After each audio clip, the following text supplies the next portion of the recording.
l'accélération des travaux et l'intensification du rythme d'évolution des travaux sur les chantiers de la Cannes et du Chan sont l'objet d'une très haute prescription du président de la République, son Excellence Paul Biya.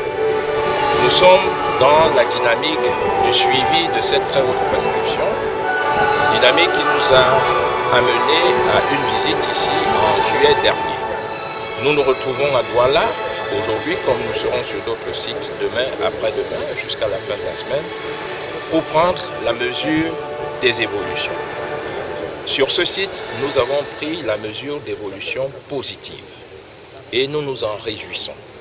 dans la mesure où nous avons eu à prendre en compte le fait que nous sommes dans une infrastructure dont l'opérationnalité et la fonctionnalité ne font plus aucun doute. Nous pouvons dire que cette infrastructure, à son état actuel, peut fonctionner à plus de 90%.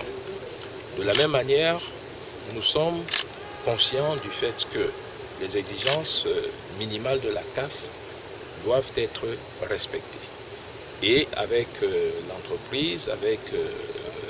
la responsabilité qui incombe aux contrôleurs des travaux,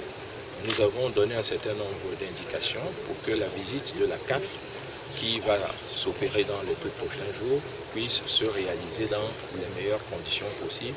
et que la CAF, qui a eu à visiter ces infrastructures en novembre 2018, puisse être convaincue de la volonté, de la détermination forte du gouvernement, sous la très haute impulsion du président de la République, de faire en sorte que les 2 grandes compétitions internationales que notre pays accueille en 2020, c'est-à-dire le championnat d'Afrique des Nations, d'une part, et en 2021, c'est-à-dire la Coupe d'Afrique des Nations, que ces 2 grandes compétitions internationales se dérouleront dans notre pays, dans le cadre de ces infrastructures futuristes, très modernes, dans d'excellentes conditions.